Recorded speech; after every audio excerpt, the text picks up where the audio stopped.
Oh, what? It's my fault? You rushed me, man. You were screaming, let's go, blah, blah, blah. So I panicked. Surrender or die. Hey, guys. Can't we all just get along?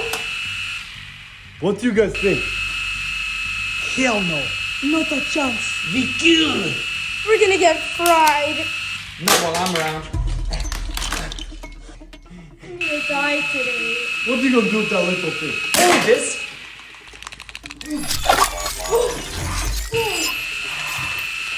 Holy shit, everybody run!